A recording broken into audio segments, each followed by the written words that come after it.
I wish I would have written down so we could screenshot it. What we have in the comments. Roten? I probably said I that. missed it. You know, I'm getting so used to talking to you nonstop is that I went right through it.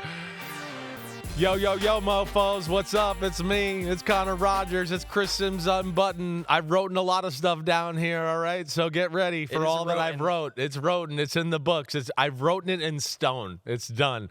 But damn, I know. I'm amazing at that. And yeah, you better watch out, man. I don't You better even pay catch it attention. anymore. I know. Nothing. This happens to Florio, too, on PFT. Just ride right through it. He sometimes he has his email open to the public, right? So people email him during the show and be like, "You missed Sims said this last segment," and then he'll bring it up and do that. But we have the chat for that. Don't. Yeah, you got the chat that can keep me in check. That's how I caught it. Don't that give me was a too live much show. credit for the way I talk. Okay, that's amazing. You get. You know what the most important thing is? You get to the destination. I get to the point. It's not maybe a no tolls road, but you definitely get there. Oh man! All right, and that's a good reminder for everybody. We are live on Mondays at 10 a.m. Eastern Time, and we are live on Tuesdays at 2 p.m. Eastern Time. Right. And then our third show of the week, we turn off the live button, get into the deep dive and the film review and a lot more stuff. So this one arrives a little late. Not live, but still will be fun nonetheless. Yeah, awesome day ahead. We got film reviews of the Broncos' crazy fourth quarter against the Giants. The Colts offense, which is literally unstoppable right now. Yes. It's in 50 different ways. I can't wait to hear you breaking down all of that. And then as we do, our Week 8 preview with what's more likely. So let's waste no time, Chris. All right, let's jump right into it because this was one of the craziest games. Yeah, let it all out now. Oh, boy. The comeback in perspective when the Broncos shocked the Giants in the fourth quarter. NFL teams had won 1,602 consecutive games when leading by 18 points in the final 6 minutes of a game. That is per the CBS broadcast. Per Next Gen Stats, the Broncos' win probability was as low as 0.7% with 6 minutes and 38 seconds left in the fourth quarter, facing a 4th and 3, trailing 26-8. It's the most improbable comeback of the season, and the 8th most improbable of the Next Gen Stats era, which has been tracked since 2016. So with all of that being said, Chris, the blame game. Yeah. How much of the blame gets put on a Giants defense that the last 5 Denver drives, it was touchdown, game-winning field goal. Yeah, it's bad. It's bad. Now, the blame doesn't all go on the defense. That's what we're going to unpack here too. Defense, certainly some blame. Offense deserves some blame. Broncos, some good stuff, deserves a little credit. Broncos' luck deserves some credit because that's where you start too. Okay, so the game's 19-0, and this is where, again, we got to unpack the context because most of the drive at 19-0 that makes it 19-8 started in the third quarter. What did they run? The second play of the fourth quarter, they scored, right, on a tip pass that went up in the air. So it's 19-0, and there we are at the end of the third quarter. And listen, I try to break it down with each drive a little bit here going, like, nothing I have a problem with at 19-0 that the Giants did on the defensive side of the ball. It was work for the Broncos to go down the field. It was work. The Giants didn't play prevent defense. They played the defense they had been playing the whole game, right? But the Broncos finally put a drive together. They're an NFL football team. They're allowed to do that. I checked the rule book, all right? So, yeah, with all of that, I have no problem with the approach on that drive. None. And, finally, the Broncos made a few plays, and then they got lucky in the touchdown. I mean, lucky. There's no other way to say it. Yeah. No other way to say it. All right, so now let's go to the and was there a mistake or two on that drive? There was one play where I go, Abdul Carter was supposed to play left defensive end for the offense. It was R.J. Harvey's biggest run of that drive. Actually, it might have been J.K. Dobbins. It was Dobbins. Excuse me. Was it a toss to the left? It was a toss to the left. They had like 3 blockers and nobody to block. There was no DN because I don't think Abdul Carter realized, am I playing DN with this personnel set or am I playing my stand-up linebacker that I do at times?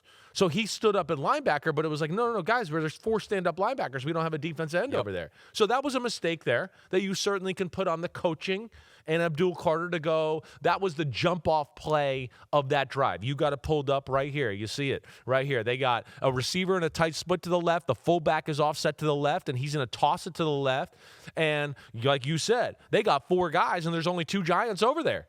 So that rips off, what, a 27-yard gain, 30-yard run gain? right into the red zone. 32-yard gain, biggest run of the day, that right there. So that was a mistake, but nonetheless, the approach by the Giants, I have nothing wrong with there, and mistakes are going to happen. Now the game's 26-8. The Broncos are still playing patient. That was the first thing that jumped off to me. I'm going, damn, it's 26-8, and the Broncos are still like, we're going to run the ball, and we're going to still stay balanced, and I'm going, wow, it's like not a ton of urgency. Now, within this, too, here at 26-8, I just want to emphasize, the Giants aren't playing prevent. Again, they're playing defense the right way. It is hard work for the Broncos to do anything at this moment. I mean, it's hard. So I'm not sitting here going to go, oh, Shane Bowen should have done this or Shane Bowen should have done that, all right? So there. Now we have a 3rd and 12 with 7:12 left in the game, and the Broncos are on their, own 47. This was a big moment because they throw a shallow cross to Evan Ingram, and he gets close to the first down. And within that, I think number 22, Andrew Phillips, you'll see they're dropping into a 3-deep zone. He drops too far. You'll see him at your right part of the screen there. He's up there at the top nickel bar, right? Like there's a defender there. You don't need to double cover that guy. Right. They're running a shallow cross into your area, and nobody's there, right? So Evan Ingram now on a 3rd and 12 gets there, and now it's 4th and 2 or 4th and 3 the next play.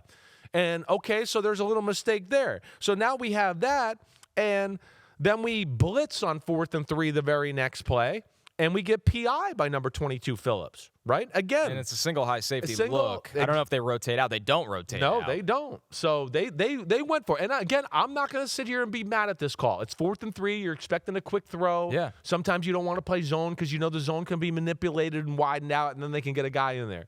So they rush 6. They rush 6, right. Now, would I, like I said, I got no issue with that. I really don't. And we get the PI, they get the first down, boom. All right? Now, the next play on the next drive goes again into Giants defensive line, their discipline. We just saw Abdul Carter on the other drive not realize he's playing defense and stand up a linebacker. Now, we got the next play after that 4th down is the scramble by Bo Nix. It's the play of the drive. And number 52, I can't say his name, Demikajay. Either way, It's number 52. Okay, everybody out there? He goes inside, and he lets Bo Nix run down the right sideline and get a big gain. His biggest game of the day running in the football, 21 yards. So there's just like, okay, I have no problem with Shane Bowen, but there's some players not messing up. And, of course, the players messing up does go on the coaching a little bit. And then what was it? Dimu Keji. Right. Dimu Keji. Okay, good. So I got that right. Or I didn't really get it right, but now I'll get it right. And then they score the touchdown on that play, right? Or on that drive, the 7-yard Bo Nix run. And Thibodeau plays the quarterback on the read option. And as he gets close to the quarterback, he stops and doesn't believe he's going to keep it. And Bo Nix keeps it and scores a touchdown. So they call the right play. So right now the theme of, since it was 19-0, is edge guys are screwing up, right? Yeah, we could talk about Andrew Phillips got one pass interference and dropped a little too far in the zone, but really edge guys messing up right now. That's what it is. It's the 7-yard run that at 5:13 left, right? 5:13. Yeah, 5:13. You'll see it. So there you go. They got a play called. They got the defense called the right way. Everything there. And you go, wait, you should be able to execute this or whatever else, and it doesn't happen. Your player doesn't make a play there, right? Did I get that right? Did you see it yet or no? We'll get to it. Okay. We'll keep going. You're on a good pace right now. So there we go. We got that. Now, okay. Now it's 26-16. Okay. And we know, I'm not going to break down the Giants offense yet here. I'm just going to stay with this. Dart throws an interception. It's a short field now for the Denver Broncos. Yeah. Really, you feel like you go, man, if he doesn't throw that interception, it's almost going to be impossible for them to win the game with the time left on the clock and everything. Wouldn't be the time. Yes, they wouldn't have the time. But either way, throws the interception. We're going to break down the interception a little bit after this. Let me just get that. But even within that, okay, right, we get the interception. Thibodeau jumps off sides on a 3rd and 5. That gives him a first down and goal from the 9-yard line. That was a semi-big moment. So, again, edge guys messing up down the stretch, to me, is a number one theme here. And of course, coaching goes into that because they are, coaching those edge guys. But as a whole, 26-16 after the interception, I got no problem with what they called on defense. No problem. I really don't. Then they end up scoring 4 plays, 19-yard drive. R.J. Harvey scores. All right, so there's that. Now we're at 26-23. All right, maybe now we can get into there's a few calls here where I'd go, I don't know if I would have called that, okay, right? But 26-23, there's 2 minutes and 42 seconds left. There's a 3rd and 11, right? There's 2 minutes and 14 seconds left, sorry. Right. They play cover 1 with a QB spy, and they throw a back shoulder to Cameron Sutton, okay? Good play, I get it. Now, 3rd and 11, I'm just sorry, I wouldn't play man-to-man. I wouldn't do it. I'd go, wait, we got all these pass rushers here. I'm not leaving anybody one-on-one. We don't have any Darrelle Revises here. And I'm certainly not going to leave the guy that does this a lot, and Courtland Sutton, and let him be one-on-one against a corner that's not a shutdown corner. Right? That to me. All right. So that you can question that. That was Mims. Mims called the back shoulder. That was Mims. Yep. Okay. Sutton is going to get his at the last Either drive. way, I wouldn't play man. It all matters. It's all the same. I wouldn't play Mims. All right. I wouldn't play man. So now, again, it's first down, and it's not bad D. I'm just saying I wouldn't have played cover 1, but I get it. I do get it. Okay? Because he's a little bit, I think, scarred by the last time they had 3rd and 14. They threw the underneath shallow cross, and they almost got the first down. Right. So I think he's scarred by that. So that's why he goes, wait, I don't want that to happen. I'm going to play a little more aggressive here, right? Either way, they get the first down. Now, we get to around the 2-minute warning, the second down, right? We go all-out blitz. I don't love this in this moment, and what I double don't like is all-out blitz, Bo Nix sees it. He totally checks out of a play. Like, it's apparent. And the Giants still... pre-snap. Right, it's pre-snap. He checks out of the play to a play to go, you, we know you're bringing all-out blitz, and we're going to screw you here. He got them to step forward. Yes. And he saw he sniffed it out. He sniffed it out. With a dummy snap count, he went, oh, no, I see the backers. They're about to come and blitz, and the safety who's in the middle of the field just cheated over to our inside receiver on the left. I mean, he is screaming at both sides of the formation. Exactly right. So like he knows right now. They know. And they got the Aaron Rodgers, 3 receivers to the left, the 2 outside guys basically block, and the inside guy just runs to the flat, and now we have a little convoy. It's Evan Ingram again. And Evan Ingram. And then they missed the tackle. Catch. Exactly right. Yeah. So I don't love that call there either. I don't. I'm not a fan of the all out in that moment right there. I would have continued to make them work, but either way, they do that, and they're probably feeling like, hey, the clock's going to run out. We got to shit or get off the pot and make them something happen. So again, I'm not going to sit here and go, ooh, I think that's a horrible call. I think there is some mental justification out of my mind to go, I get that call there. All right. And then they have the touchdown, which it's man-to-man again, and this is a game plan play. They realize they're getting man-to-man, and they go, wait, we can run the quarterback toss, keep, crack to the left edge, and they're not going to have enough defenders there. We motioned a guy from the left to the right, and now they're limited there, and it's the perfect play for the defense and how they're lined up. So, yeah, they're screwed over a little bit. And again, is that a hair aggressive for me in that situation? Yeah, a little bit, but I'm not going to get too mad about it, all right? I'm not. But I question, and you see my notes, I go, a great play by the Broncos, but I do question why so much man coverage here in this moment, right? But again, it's not the worst. I certainly can see some justification. Now, the last drive, there's not much to talk about here. Last drive where they kick the game-winning field goal because they score there, 26-23. They make it 30-26. The Giants go down. Awesome drive. They score up 32-30. The lucky play where, again, we just talked about you need some luck. He got the tip pass. Here's the first play of the drive. He's throwing to Courtland Sutton on the in-cut. He makes the wrong throw. It doesn't throw well, and it falls into Marvin Mims' lap. Right on him. Lucky. Yeah. Right? Now we have injuries at the corner position. All right. And we go back to man-to-man in a big situation here. Back to man-to-man, and with Deion Banks, who, supposedly nobody can stand in Giant lands, right? Yeah, nobody can stand him. He might have like a bigger target on him than Shane Bowen from the fan base. He's got but we're going to have him travel and lock up against Courtland Sutton? Insanity. In a big moment? The guy, that nobody likes, the team doesn't like, the fans don't like, the coaches don't want to play him, but we're going to go cover the best player and the biggest play of the game. Well, it makes no sense to me there. All right?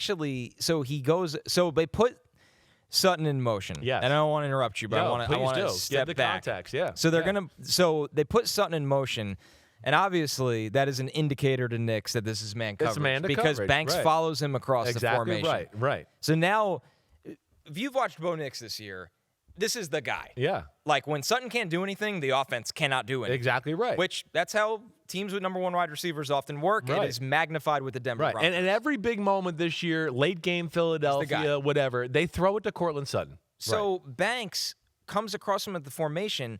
When the ball is snapped, he tried to put his mouthpiece in, it looks like. So he lifts up his arm, then he tries to go into his pedal. Right. And it's a little rub. The outside wide receiver kind of rides his hip. Exactly. Yeah, he doesn't stop his route, but Right. he rides his hip Right. without looking at him. Right. And it's legal. Totally legal pick. Yep. Right. And Sutton is just a bully. Banks actually is He's in a good phase. spot. He's in a good spot. He's in phase. But him and Nix have run this concept 100 million times. Right. Back shoulders, right? I know, and Nick's made a comment after the game. We put this play in yesterday, but like, so what? It doesn't. It's still it's only the formation and the motion they put in. He's thrown 9 million back shoulders to Courtland Sutton on the left side, where he's 3 or 4 yards from the sideline. So it doesn't change much. So yeah. So that would be one thing I question. So there you have that on the defensive side of the ball. Again, it was work for the Broncos in almost every one of those drives. The Giants didn't play too conservative in either ways. In fact, there's moments where I'd go, they should have played a hair more conservative. I think it would be my final thesis statement there, where I go, I don't know if I would have all out or played man-to-man in some of the situations they did. But either way, I can understand it a little bit. So all in all, I guess is what I'm saying is I don't find the Giants' approach egregiously bad. Right. But they did have some players that messed up a few things, and then they put a player or two in some bad situations, and I think they went a little too much on, hey, player make a play, instead of like, hey, let's let our system work and make them work for it. And that would be my only complaint there on the defensive side of the ball. One last question for you on this play, the back shoulder to Sutton. Right. So the Broncos have the ball at about the 44-yard line, which is a pretty long field goal. Right. We know they can make pretty long field goals. The Giants in man coverage with the single high safety, he's playing about 20 yards of depth off the ball, which in that scenario where no, you don't need to be that deep. You can't do anything. No. You're playing like you're trying not to give up a touchdown. Yeah. He finally realizes that it's Sutton, but he's 7 yards away by the time the ball is there. Right. Is that on the player? Is that on coaching? I think that's on coaching. That's a really bad situational. It's on it's on coaching. Yeah. And like one, too deep, but two, the other, I can't made him. I'm not mad at him for staying in the middle of the field there. One, he's going, wait, these guys, this is Bo Nix and Sean Payton. They're crazy. They might throw it deep. Right, and he would have had him actually. If he left too early, he would have had the guy going down the middle. Probably, right. The receiver closest to the formation on the right side. I can't tell if it's Franklin. Whoever it is can really open up and run. Right. He gets like 3 steps over the coverage. Right. So he's got to respect it a little bit, and that's again where I get into. I don't love the over aggressive some of the man stuff there. That would be my only thing. Now, everybody blaming the Giants defense, and I get it. I get it. But this is a team game, and the offense certainly didn't help out the defense down the stretch. That is where we can get into some good conversation here, right? And at some point here at 26-16 with 5:07 left, right? You go into a somewhat of a 4-minute mode on the offensive side of the ball, and there's ways to approach that. And I don't think the Giants maximized what they could have done on that side of the ball to help the defense out in this late fourth quarter moment, to at least bleed some more clock, give them a chance to get a first down or do any of that. And that's where we can blame the offense in this in a little bit of this totality conversation we're having here. It feels like now more than ever, Chris, the league is the best in the league right now. Play the last 4 minutes of the game better than anyone. It's not the 2 minutes of the game at all. Like you really, and easier said than done, because you can't just assume you're going to score. Right. So you can't try to the exact science of it. But We just see teams too often with 30 seconds left getting to field goal range. Right. And the new kickoff rules are a huge factor. Huge deal. Like, you have a very high percentile to start at the 35 or closer. Get one completion, 2 completions, and boom, you're in field goal range. It's a big deal. You have right. Like, coaches have to change with that. Like, this is not the 20-yard line anymore, the 25-yard line anymore. Right. That is a massive difference. There's no doubt about that. And then I also think we're in an era where we've discussed this a little bit, where in certain situations with teams down, right, teams are willing to go for it, like on the defensive side of it. We're losing. We got to go for it here. We got to go for it. And the teams that are really good that put teams away, they go, wait, this is their going to go for it moment. We're the Detroit Lions. I'm Ben Johnson of the Bears, or I'm Josh Allen of the Bills, or I'm Mahomes of the Chiefs. Wait, there's going to be a play here in this mode here, but they're going to go for it because they're going to be so worried about us running the ball and chewing up the clock that we actually need to be semi-aggressive a little bit and attack them. And that's how you get a cheap first down. And to me, that's where the Giants messed this up, right? So here we are, 26-16. 5 minutes left, 5 minutes and 7 seconds. First and second down, right? First and second down, you need to call in that moment one of your best play actions or one of your best bootleg passes you have. That's the moment to do it. They're in a 3 tight end set right here. Yeah, right? 13 personnel. Two tight ends to the right, 1 tight end to the left with a receiver to the left. They motion one of the tight ends to the right to the left. But the point is, go back to the start of the play, there is 11 guys 4 yards from the line of scrimmage. You got me? It's a goal line defense almost. It's a goal line defense. That's what it is. That is the time you have the tight end on the right go in motion. We do a little fake to the left, and one of our guys sneaks out acting like he's in a block, and you get behind him, and you get a first down. You go, ooh, not only do we change field position, we got a first down to give us another play, and now where they have to waste the timeout right now, right? So that's where, to me, they mess up. But on first down, they run the ball. That's okay. 11 guys, 4 yards from the line of scrimmage. Okay. Second down, though, please throw the ball now. Best play action, best bootleg. Because, okay, now there's not 11 guys at 4 yards in the line of scrimmage. There's 10 guys. And then they have one guy deep in the middle, Hufunga's deep in the middle, right? Again, still the perfect scenario to go, we need to call something here to where we feel like we can get cheap plays. The Broncos are expecting run. They're playing downhill. And they got the fastest defense in football to begin with anyways. And they're going for it. So that, to me, is where they mess up. Now we get the third down, all right? Third down. It's 3rd and 5. 3rd and 5. We got 2 guys in the back of the backfield, right? A tight end in the back to help protection. We got a tight end to the right and Theo Johnson, and 2 receivers to the left. The Broncos, like we just talked about all-out blitz, and we saw Bo Nix knew what to do and had a check ready and all that. The Giants just decide we're going to call a play and max protect. All right, that's fine. But you only have 7 guys that can protect. They're basically bringing 8. Now, they bring 7, but one guy hangs in the line of scrimmage for a minute to eat up a blocker, and then he pops out in case there's a slant over the middle, right? But people get free. McMillan on the right side, the nickel back, he's free. He's unblocked. Let alone other guys are just collapsing the pocket.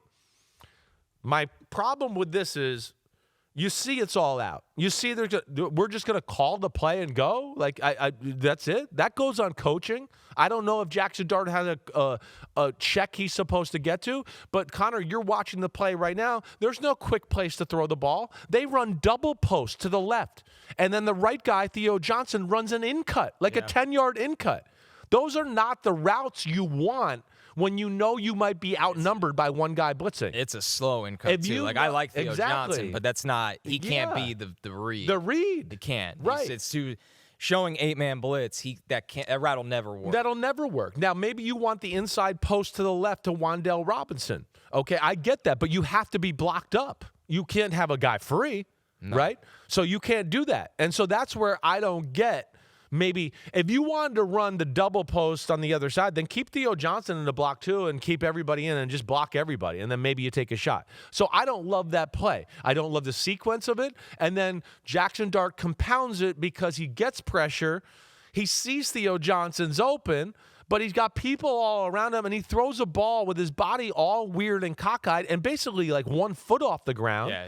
And does not get enough on the ball to where Stranad, who acted like he was in a blitz and back out, now he gets the interception. Yep. Right? So that, to me, is I don't like Whoa, run the ball on first, run the ball on second. Now let's put our rookie quarterback on third down against the craziest defense in football who just is bloodthirsty. Let's let him, the rookie, figure it all out. So Shane Bowen, you said it before, he's getting more blame than anybody up here. And I want to go, no, that deserves some blame too. This whole process right here. So that didn't work. Yeah, so that I don't like. And that's the first mistake, all right? Now, we get to the 26-23 mode. We do the same thing. Yep, same exact thing. The same thing. It's and now you're gun-shy to call the pass play on first and second down because the quarterback just throw a pick. So now you're like, oh, no, I don't know if we can call the pass play, right? So it's like an overreaction to it. Okay, first and second down. Broncos got 10 yards, 10 guys. Again, it's just like the other plays except for that first one. The same exact thing. It's goal line defense with a free safety in the middle. It's 10 guys within 4 yards of the line of scrimmage. First and second down, we just run the ball. That's, again, where you need, on first and second down, your best play action or boot, or find a formation with your 3 tight ends on the field and throw a little screen pass. And I mean this, like one that you feel like, hey, wait, this is safe. We like this in a go-to moment. Like maybe where you just put 2 tight ends barely split out and you put Wan'Dale Robinson right behind him. Jackson Dart gets the ball behind the center and just throws the ball like right there, like a little just like stay pass, right? Yeah. And he's got the blocker. And now let him, because they got so many people inside worried about the run, do something like that. That's something I learned from Josh McDaniels and the Patriots and my time playing with them in the Denver Broncos. It doesn't have to be, 4-minute mode. We got to run the ball up the middle every play. Guess what? The psychos and coaches on defense know that too. Right. So you got to have something else. And that to me is just where it's crazy.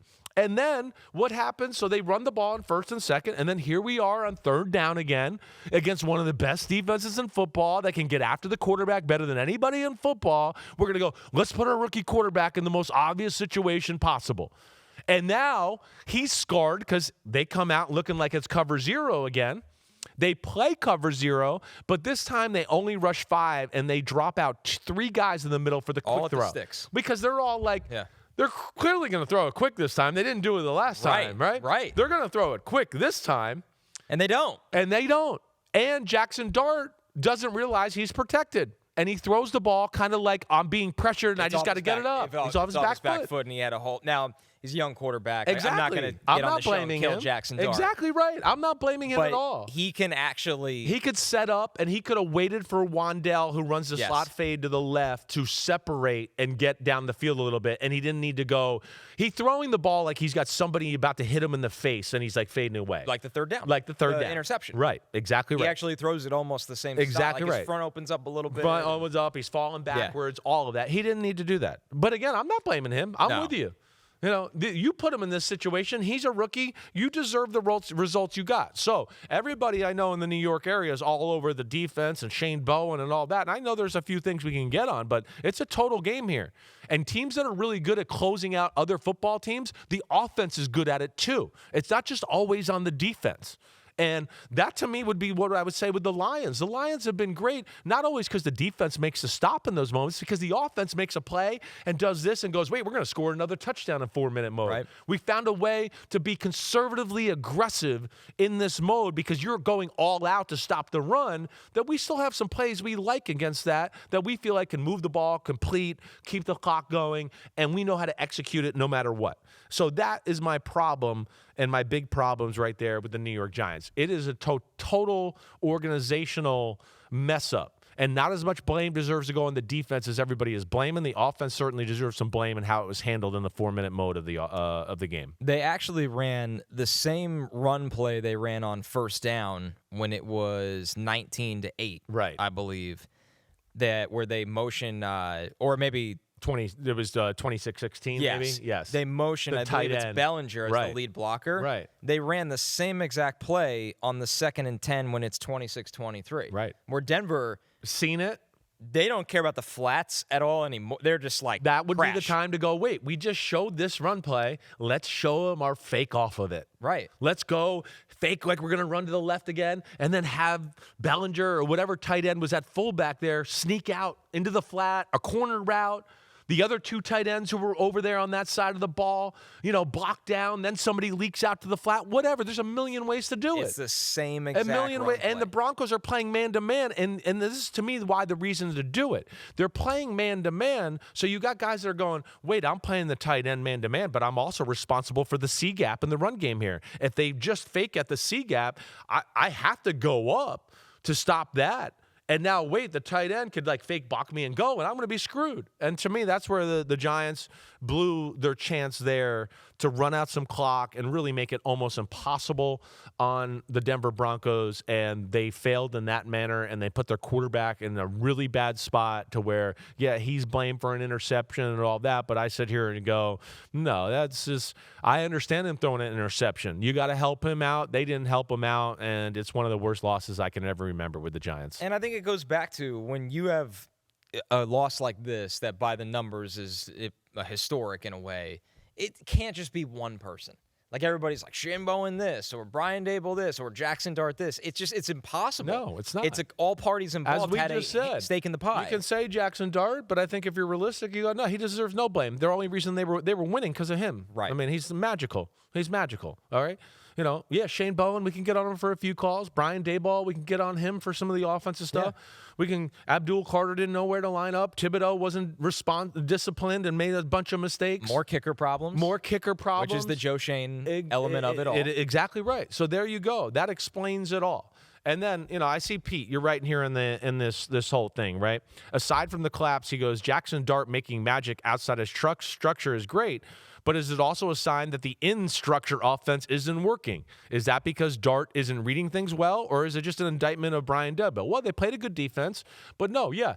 Is the offense as surgical as you'd like it? No. But the other good thing is when the offense doesn't deliver, this guy is still capable of delivering and making a good play. And that's what we want to see from a quarterback. But, yeah, you'd like the offense to help out a little bit more. Obviously, we didn't want him to go 15 for 33. That tells you the offense isn't working out quite to the capacity it should. Chunk plays, misses. Yes, exactly right. And there's not enough intermediate surgicality like we talk about sometimes, so where it is almost too big play oriented. Jackson make a play, and he's doing it. Don't get me wrong, but as you see, you need the other elements too, especially late in the game, to chew up some clock. My defense of that, and I'm not a Brian Dable defender, is that it's hard to have surgicality without Malik Neighbors and Darius. I hear you too. That's I know Malik Neighbors is on a rookie deal, but that's a guy making $12 million in Slayton and a top 5 pick. Yes. That you're playing without. Yes. So I think Brian Dable's made a lot of bad choices throughout his coaching tenure with the Giants. I think the lack of structure in the offense, it's hard without bodies right now. I hear you. And they did a lot. There's hard to argue the results. They made plays and moved the ball, and their offense played good enough to win the football game. They did. But, obviously didn't make the plays down the stretch that they needed to close it out, and that's why they lose, and that's why I'm heartbroken, and we'll continue to talk about it, I'm sure, as the year goes on. I think once this loss finally marinates through Giants fans, though, you can always go back to hanging on that you were in this game because of your young quarterback. Definitely. And that's agreed. That's the most moral victory that you could ask for. I agreed. I think everybody kind of feels that way. At least my Giant friends, we all still like, man, that hurt, right? Yeah, but it's like, man, our quarterback, though, we got one. And I'm pumped about that. And in the big picture of things, I'd rather have that more than anything, right? And he's going to be able to figure out and fix a lot of problems with this organization as long as he continues on this trajectory. All right, we're going to take a quick break. When we're back, we're talking about an offense that might be the best in the NFL, Daniel Jones's Colts. Say what?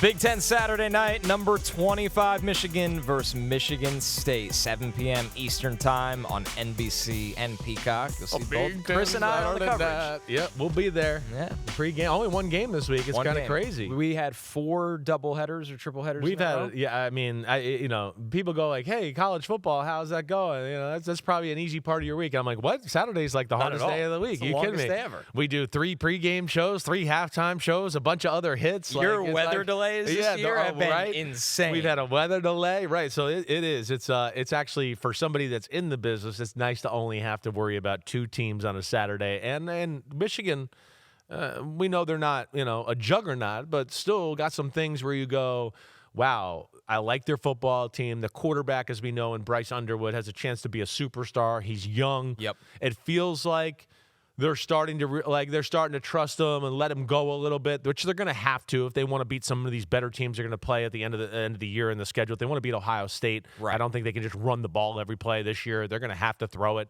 Right. So we'll see his development. That'll be cool. Felt like they learned that when they went to USC. Yeah, it definitely did. It was too conservative. Yeah, too conservative. We can't win in track meets. You're not going to win a big game at all if you have to just manage the offense and do that, right? So yeah, I think they did learn that lesson. All right. Speaking of offense, the Colts, they got a lot of it right now. This is a historic start for the Indianapolis Colts. Most points, 232 of them, by the way, through 7 games of a season since they moved to Indianapolis in 1984. Chris, I'm going to let you start with this because there's so much going on that this team does, whether it's eye candy, play action, the threat of the run. They throw the ball to a million people. I mean, go to the top of the list and work your way down. They're hard to defend because they got answers for everything. And it does look like that they're a team that I would say calls 2 plays in the huddle almost every time. Interesting. Right? So it's hard to guess right. They're one of these teams where I go, they're so special on offense, I don't think you can just play normal defense. You got to do some stuff every now and then that's off the rails a little bit and attack them and be like, they didn't prepare for this. There's nothing they could, I don't know. Like I saw, this is what Spags did to Shane Steichen in the Super Bowl the first time around when the Chiefs beat the Eagles in the Super Bowl. Right. He did some things where and I used to say this about Mike McDaniel's offense early on with Miami. Like, you can't just think, if we play cover 3 the right way. Well, no, they're going to motion and do something and shift. And I don't care what you do, they're going to have an answer that somebody's going to be open. So you got to come up with some things that they're not prepared for and take some chances, like in that Super Bowl that I always say it was really amazing if you go back and watch it on film, where you'll see like Spags cover zeroed all out blitzed on first down sometimes because he was like, I'm not going to let them run or get some cheap completion here. You got to blitz them. That's how good they are on that side of the ball. Where it starts, it's a good question of where it starts. Well, let's start with an easy one. Okay. I want to talk about, we're Yeah. going to get to Daniel Jones, but the other biggest addition that this team made was they took Tyler Warren in the first round. Yeah. In a draft that every time people would ask me about Tyler Warren, they go, can you really take a tight end in the first round or in the top 20? And I'd say, yes, you can. Yeah, well, why not? And Shane Steichen is looking around and go, this is why. What is the why? Yeah, so I think and I think if you made me start anywhere, I'd go, they're running with their play action pass. That tying together is what makes them so awesome. And then there's Tyler Warren right off of that, right? So, you could look at his first catch of the game. Which I know you always like to pull up film and do that. His first catch of the game is an awesome. He's at the left. They run a little play action, and he acts like he's going to block down. He comes out the right. They fake the run, and he comes out the backside, and it's like, oh, boom, he's wide open. Oh, yeah, there's Tyler Warren. Oh, he got 20 yards or whatever it was, 29. It might be that play. But that's where he's become beautiful as far as how to use him. Right, and they are so amazing with formations, and they give you a ton of different looks. They do shift in motion, but they don't do it all the time where it's crazy. I hope this is the play. I see you pulling it up, but we'll see if I'm right. But here you go. So there you go. See what I mean? So there's Tyler Warren on the left side. They have a backside tight end. They motion him. They fake a run to the left to Tyler Warren's side. So it looks like, hey, everybody's blocking. He looks like he's blocking and looking for a second-level linebacker, right? Yes. And then he sneaks out, and you have to respect the run. The linebackers are respecting the run, and all of a sudden it's like, oh, shit, Tyler Warren's wide open 7 yards down the field, and now he's a freight train running up the sideline for a 30-yard gain. So that's where they play them off together perfectly, right? And they play everything off each other perfectly. So their play action fake, we talked about on yesterday's pod, Green Bay does too many token fakes where they fake the run, but the right away, the offensive line is in pass protection mode. And so that doesn't have the effect on the safeties and the linebackers it should. You're not going to see that with this Colts offense. Right. The Colts go, wait, we pulled a guard here and ran the ball. Now we're going to fake the pull the guard, and we're still going to act like we're going to run it. And your linebackers and your safeties are all going to go, oh, no, here comes that run again. And boom, they hit a big play down the field. So they really do that. And their shifts and motions to me all have a purpose. They don't just shift in motion to go, let's get them confused or all of that. It's all to set up a play, set up leverage, right? I don't know. I would love to know, what is their shift in motion percentage, or where do they rank in the league? I would think it's up there, but not at the top of the league. Because another thing that I think they're really good at is so they have creative run plays. They also have plays where they just go, wait, we're just going to fire off the ball and let our old linemen work and just get some attitude, and let's just get off so we don't have to think. And they're also good at, like, hey, we got the look we got, set hut. Like, let's not go through all the check and we got to do this. We got the look we want. Here we go. Set us. So, like, they keep teams, when teams motion and shift too much, okay, you'll see sometimes defenses, they don't even play at first. They kind of just sit there. They go, wait, they're about to shift in motion. So everybody just calm down for a second. And then react. Okay. And then they get it off. But they keep you off balance because, yeah, they shift in motion. And then they'll line up in a play. They'll shift in motion for a play or two. And then all of a sudden, the third play, you'll go, okay, they're probably going to shift their motion here. And then they come up and go, set hut. And the defense is like, oh, crap, we weren't ready. We thought they were going to shift in motion again. So they have a very good balance of that. But the formations, the concepts, and then, of course, the personnel off of that makes it really hard. And, man, they give you a lot of different looks with their formations and what they do that way. So that's the big thing there. And then they got a quarterback we know that can orchestrate it all. They got an O-line that can overpower you. They have a short passing game that I've told you about, and we talked about this yesterday with Green Bay a little bit too. Yeah. Where when they want to throw it short, they don't have 5 guys or 4 guys run short. They have 2 or 3 that run deep, and Shane Steichen says, hey, read this. But he's programmed Daniel Jones to go like, hey, I want you to read it deep, but if we get this coverage, it's really not going to be there. I'm going to give you a little cool concept with 1 or 2 guys underneath and just get there quick and hit them the ball. And then we go, wow, like, yeah, they threw the ball short. They still got 7 or 8 yards. And, damn, the guy was open. It's because, yeah, they still attack down the field, even when they're going, wait, we need a 6-yard completion here. Right? So that, to me, is a big thing. And I think really successful offenses, that's their approach more than anything. So, yeah, and Daniel Jones, of course, is throwing the ball well and doing everything off of that really well. And they have some guys that can win one-on-ones and all of that. So there's your brief little, or not that brief, but your little overview of everything that makes them so damn good. I'll let you collect yourself for a second, and I'll give you some nuggets that kind of just expand on how ridiculous this team has been. Daniel Jones, first off, on the short passes. Yeah. He's 89 for 107. He's completed over 83% of passes 0 to 9 yards. Yeah. But what stands out to me, he's averaging over 7 yards per attempt on those. So their short passes are schemed where there's space. That tells you it's a screen, or it's like what I'm talking about. They got Alec Pierce's downfield, Michael Pittman Jr.'s downfield. You have to respect that. And now we have Tyler Warren and Jonathan Taylor over here working an underneath concept, and you're screwed. Or Josh Downs. Exactly right. I mean, the volume of playmakers they have is ridiculous. Exactly. It really is. So that is something that they do really well. No doubt about that. The play action with a purpose, I think, is what you would call it. Right. He's averaging over 10 yards per attempt on play action throws, which means it's kind of the Penix factor when Penix is on. I know he's been more up and down where Jones been, but when they run play action, it's like, we're loading up and firing this thing in the open space. Exactly right. And that's when they call the play action, they're looking for a big play, and they're starting to realize, wait, they're overplaying this run play or whatever else. And like I said, they make it look so much like the run in the backside with the the offensive linemen, the fullbacks, and the way Daniel Jones is carrying out the fakes, that it's almost impossible for the second level not to go for the run fake. And then they gash you. So that's where they're really good. There's no doubt about that. And then you couple all that with, oh, no, we have to worry about Daniel Jones running the ball every now and then and scrambling, or the read option that they bring to the table too. There's another element. You go, oh, my gosh, whoa, we have to worry about that from time to time. You got any more nuggets for me? I do. Yeah. So their run game, number one, is you just don't see this very often. Yeah. On man runs, they're averaging 5.2 yards per carry. So they could literally just line up, punch you in the face, and move you off the ball if they want to. Definitely. On trap plays, which this is pretty unique. Yeah.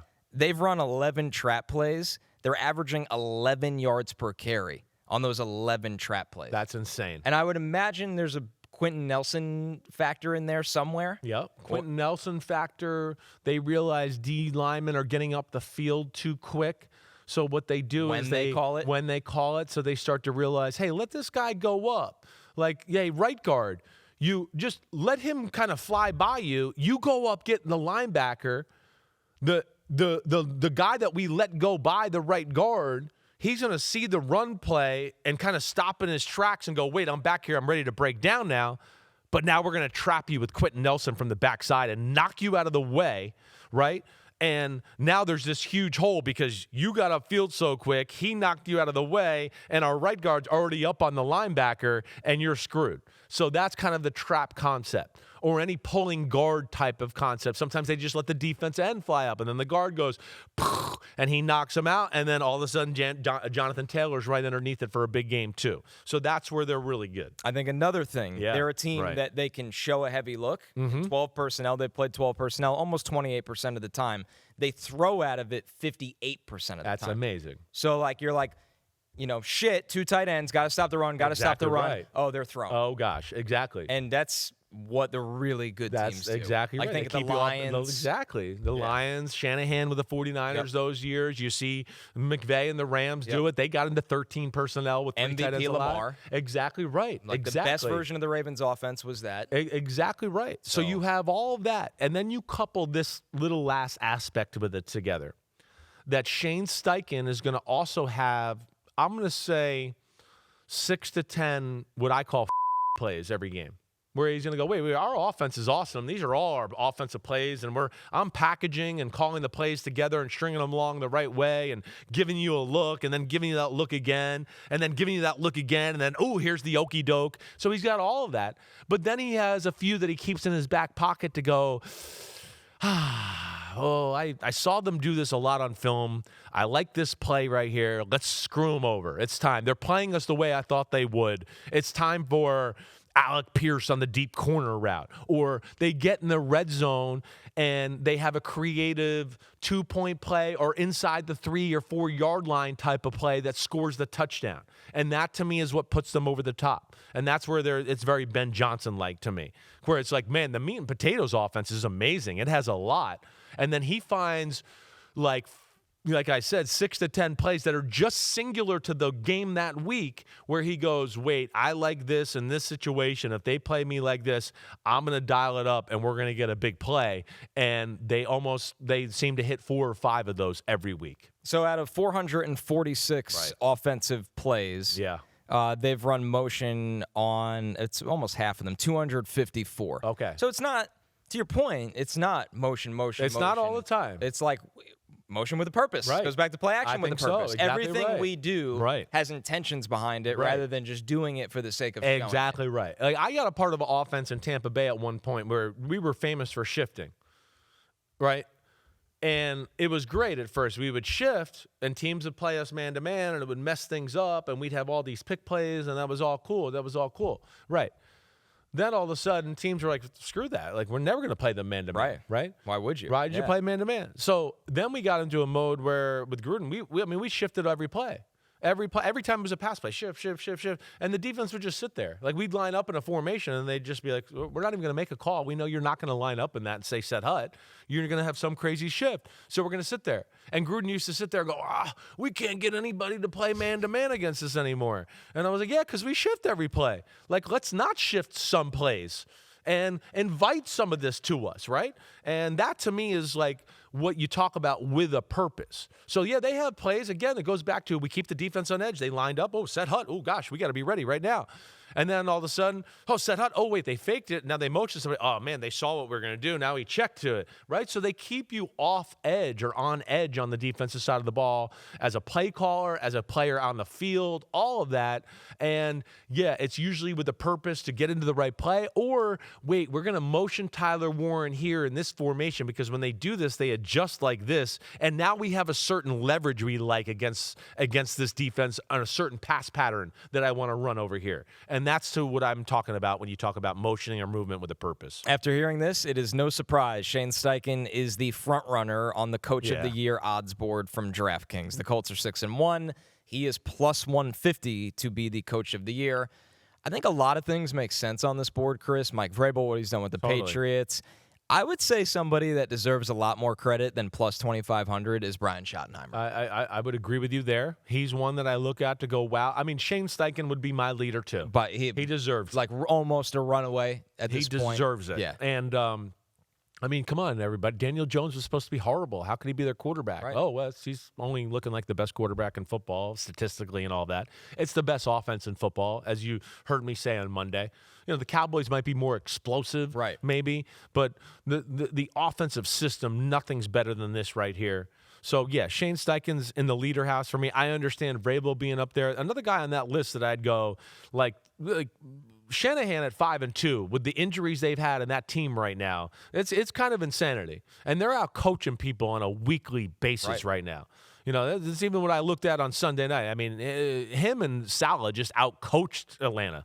And, I mean, they're coaching their ass off right now. So I do think they deserve some credit there. But, man, this is a tough list here. I mean, Mike McDonald's awesome. Ben Johnson, 4-2 with the Bears. Right, I mean, Caleb Williams, he'll never be any good. That's not going to work. Sorry. Yeah. I mean, they're in a tough division. They can't be good. So, gosh, there's some guys here where I could stand on a pedestal for a bunch of these guys. It is often an award kind of dictated by expectations and how much you surpass them. Exactly right. Shane Steichen is blowing them out of the water. He's blowing them out of the water. That's why he's the well-earned leader. Yep. We're going to take a break here, but we're looking ahead to Week 8 when we're back, including Aaron Rodgers' first meeting versus the Packers. Yeah. I heard you're going to be there. I'm going to be there. Oh, yeah. It's Aaron be Rodgers. Good. Oh, Aaron Rodgers. DraftKings Sportsbook is an official sports betting partner of the NFL, and new customers can bet $5 and get $300 in bonus bets if your bet wins. Download the app and use promo code CORNERBACK when you sign up. DraftKings Sportsbook, the crown is yours. Playing the Pittsburgh Steelers, who happen to have Aaron Rodgers. I mean, it's as simple as that. That is for you guys to talk about. Granted, I mean, we've got a lot of respect and love for Aaron. I mean, what he's done here, I mean, he's a Hall of Famer. And I know, like, our past together, we had a lot of great moments. But this game is not about that. It's about going to Pittsburgh, Sunday Night Football. Our guys will be jacked up. Their guys will be jacked up. It's about the Green Bay Packers versus the Pittsburgh Steelers. And that's for you guys to talk about all those other storylines. Or on the matchup for Sunday Night Football against Aaron Rodgers and the Steelers. I like how, like, over the years, LaFleur's gotten a little grumpier. Yeah. His first year or two, he was like, definitely Mr. Smile. Nice guy. Maybe the nicest guy in the He's NFL. got a little I don't edge the blame last him 2 at years, all. though. I agree. No, I don't blame him. Yeah. Well, because expectations change. Yeah. And, yeah. You know, and he's not afraid, but I think No. he's grown in that department. I right. do. You know, like I praised him early in the year, the second Thursday night football game, or the first legit Thursday night football game after kickoff. You know, he yelled at guys on the sidelines. Right. Like, he's got the kind of the magic touch to be able to do that. Because I think he comes off as the players know he cares about them and likes them and all that, but yet he can yell and, you know, raise a ruckus a little bit, and they know it's not too personal. It's just about competing in the game. And I think that was the right approach there. He was surly because he wants to squash it now. He's trying to squash it. He doesn't want to answer 50 more questions about it as the week goes on. He's trying to beaten the head of his team. Right. This is not about Aaron Rodgers. He just doesn't want to hear that. He doesn't want it to be a distraction. And he knows he's got enough of a tough task to go into Pittsburgh and beat the Steelers team as it is. So, yeah, I think he did just right there. A huge matchup on Sunday Night Football. The Packers, who are 4-1-1 at Pittsburgh, who are 4-2. What's more likely, Chris? Aaron Rodgers has over 250 passing yards or under 200. A couple nuggets for you here. Yeah. Green Bay has allowed 250-plus passing yards just one time this season. And they lead the NFL with 5.3 yards per pass play. Rodgers' season high is just 249 passing yards. That was last week against the Bengals. Right. I'm going to go under here. I don't. The way they play. Yeah, it is. It's the way they play. Right. I think they'll be conscious of not holding the ball too long with this pass rush and Rashawn Gary and Michael Parsons. That's where Rodgers is perfect for the Steelers' way here as far as how they want to play. And I also got to think within it, the Steelers are going to look at it and go, wait, the Packers aren't really functioning at a high level on offense here. Let's not be too crazy and aggressive on the offensive side of the ball. This isn't the week to do that. So, yeah, if you're going to make me pick one or the other, I'll go under 200 on that one. Yeah, I'm with you. This feels like a game that the Steelers kind of, like, they want to play the way they play. Yeah. And the Packers might get dragged into that a little bit. And it's not that the Packers can't win that way. We know they can. It just doesn't feel like the type of game where you want to either team wants a shootout. No. It's not the way they play. No. Thursday night football, the 3-3 Vikings at the Chargers, who are 4-3, although not as good as things started for the Chargers. What's more likely, Justin Herbert throws over 40 passes or under 30. Herbert has 40-plus passes in 3 games, including 55 last week. That's his most since 2022. Minnesota's defense faces just 26.9 pass attempts per game. That's the second fewest in the NFL. Yeah, well, nobody wants to throw too much against Minnesota because you're like, man, we can't deal with all this crazy stuff they do all the time and trying to figure out the blitz and the people at the line of scrimmage and everything there. So people try to stay patient to run the ball just to simplify them a little bit and get them to respect that aspect to a degree. But, man, it's a good one by Pete here with over 40 or under 30 because the sweet spot is between 30 and 40. Certainly. I'll take the under. You're going to take the under on this one? Yeah, I think this is one where the Chargers, the state of their line, and we'll see what's going on with Joe Alt, but I think they would rather be more comfortable finally getting back to their old ways against a Minnesota offense that you just don't feel like right now sticks the sword through you. That's the only thing that makes me think under, right? Like is just because they go, wait, last week they had to throw the ball because they were like, wait, our defense can't stop the Indianapolis Colts. I can see the Chargers slowing down Minnesota at certain times to where they don't have to do this. Woo. Oh, all right. I'm going to put faith in their defense this week. I'm going to say it's under 32. I'm going to join you in Underville. Yeah, and I am. It's probably going to be like it's going to be a tight one. Yeah, right. very, very But I close. think it'll tell you a lot about how that game goes. Where if their defense is playing pretty good, he'll be around 28, 27 throws. If it's like, oh wait, Minnesota made a few big plays here and they're scoring today, then it's like, yeah, I don't think the Chargers are good enough to count on the run, and they're going to have to throw the ball, and that's where things just explode out of control in the pass game. Our next one, the 4-2 Bears are at Baltimore as the Ravens look to climb out of this 1-5 hole. What's more likely, Derrick Henry has over 125 rushing yards or under 75.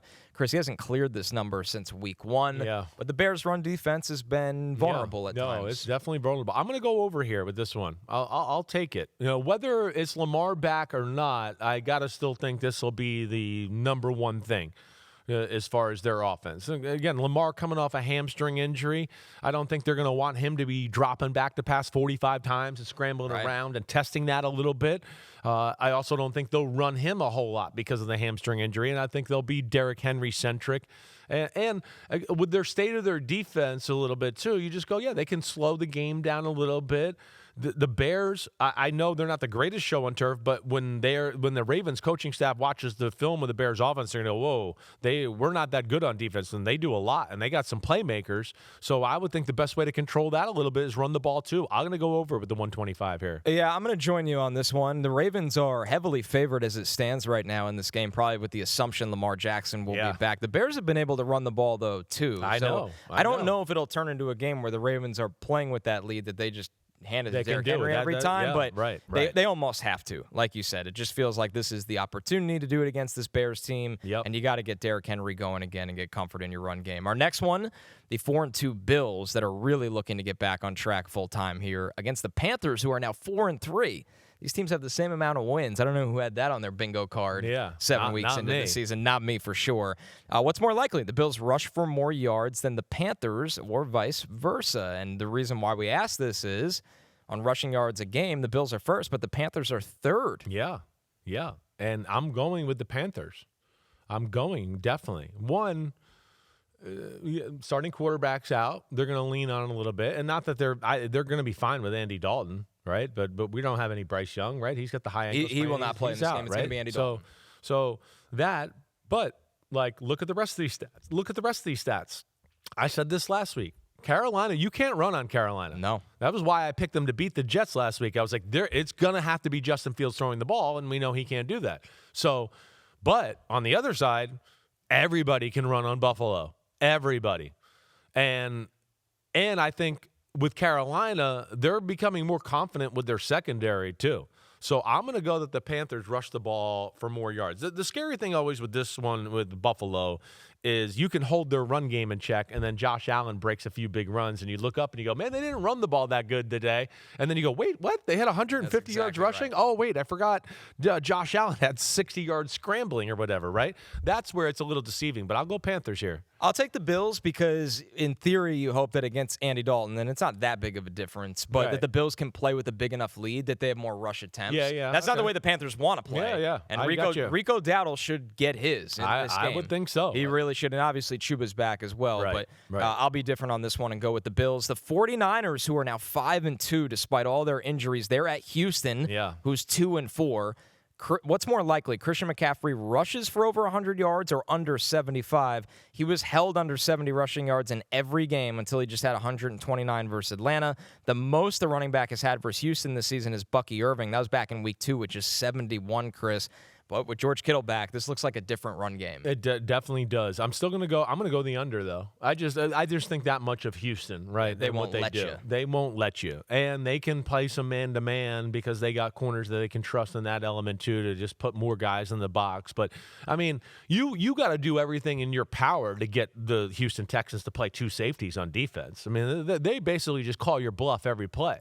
And that's where they're really cool because you've heard me say this in the past, and this Seattle scheme has this at a time where, we got 8 guys in the box, but we're not really playing the run. We're waiting to run out and pass coverage. We just want to play 8 guys in the box to get you to check to the pass and check out of the run. Right. But we're really going to get out there and play our Seattle 3 or one of our cool 3s or whatever that way. And that's where they're tricky, certainly. But, it's going to have to be somebody else this week other than CMC. They're not going to be able to just dominate with him and him alone. I think so, too. This feels like maybe the rock fight game of the week where it's just like you go into the half and it's 10-6 or something like that. What's the under?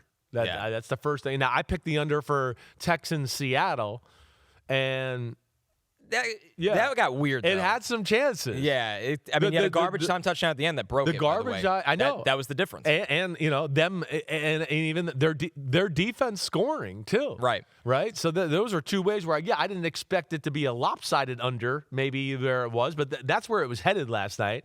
Like, they're going to win 20-9 or 27-9 or something like that. And then, like you said, strip sack fumble or strip touchdown, and then the late garbage touchdown screwed it all. The over-under in Seattle-Houston was 41.5. The over-under in San Francisco-Houston, 41.5. Oh, man. So they're running it back. I don't know if I have the guts to do it again. We'll see. Yeah. All right, the next one, the Giants, who are 2-5, at the Eagles, who are 5-2. What's more likely? Jalen Hurts has under 230 passing yards or over 270. He went under his first 4 weeks, but now he's gone over in 3 straight, including 283 in week 6 of the Giants. Chris, this one for me will be an under. I think the Eagles are going to do everything they can to get Saquon in any way possible running against the Giants defense. I know. And this is one that's tough as I sit here and look at it, just because, I was at the first game. It felt like the Giants were willing to go, hey, we're going to stop the run, and if we don't think you can throw it consistently good enough all night to beat us, right? Now, I do think the Eagles are changing their mindset and being a little more aggressive in the past game, too, in the last few weeks. I don't know what I want to do here. I'm gonna go the under too. Yeah, I'm gonna go the under too. I'm gonna have faith in the Giants defense, and I'm gonna have a little faith that I think that Philadelphia gets a little bit of a run game going this week. Yeah, you got to get something going, and I don't know if the Giants are gonna let them play that way. We'll see. This is a coin flip one for me. Very, very difficult to figure out. Our last one, the 3-1 Cowboys. Yeah. At the 5-2 Broncos. This is a really good matchup this week. The teams what's more likely? The teams combine for 33-plus points in a quarter, or a team is held scoreless in a quarter. Denver has had 0 points through 3 quarters before exploding for 33, as we went through in the 4th quarter last week.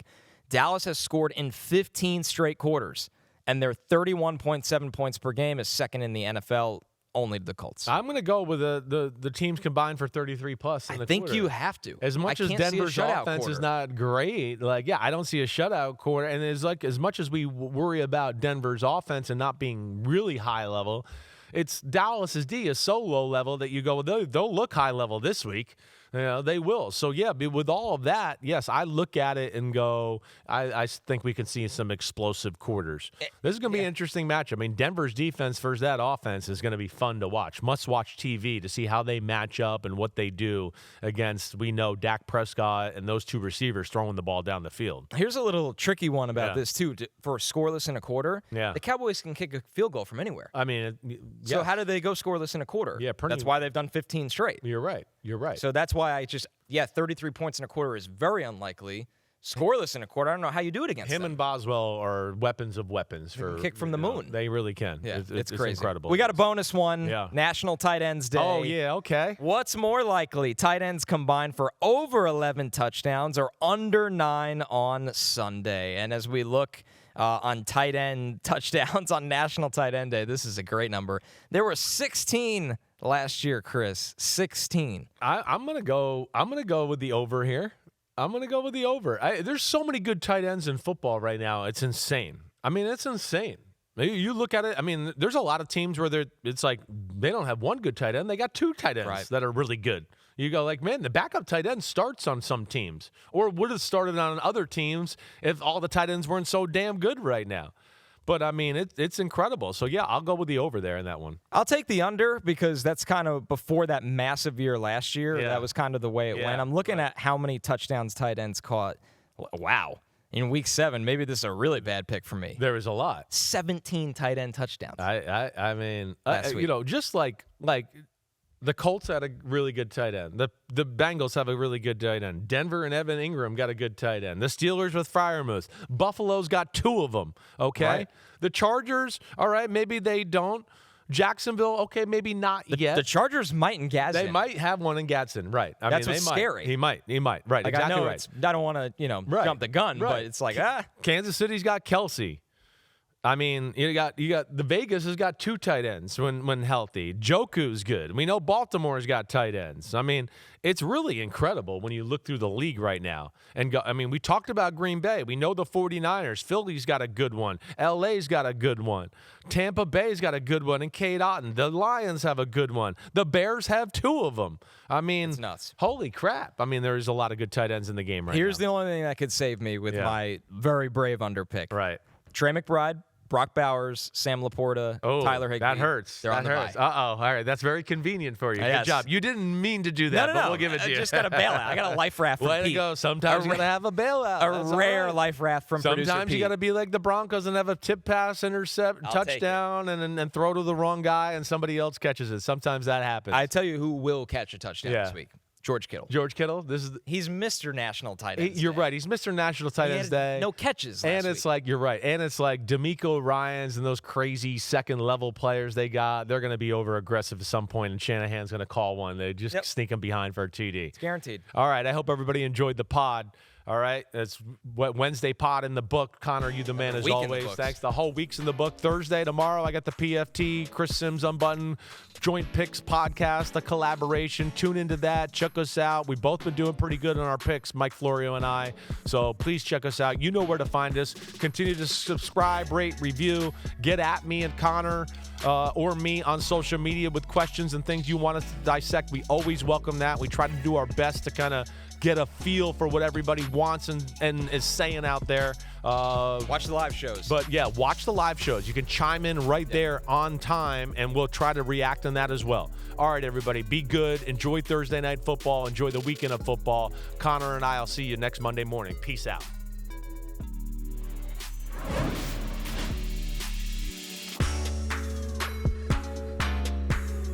Yo, homies, it's time to watch some games. That's right. We're on to the NFL season here with Chris Simms Unbuttoned. Hit subscribe to get our weekly picks, Sunday night recaps after every game, and much, much more. Thanks for watching. Peace out, homies. Remember, subscribe. Peace out.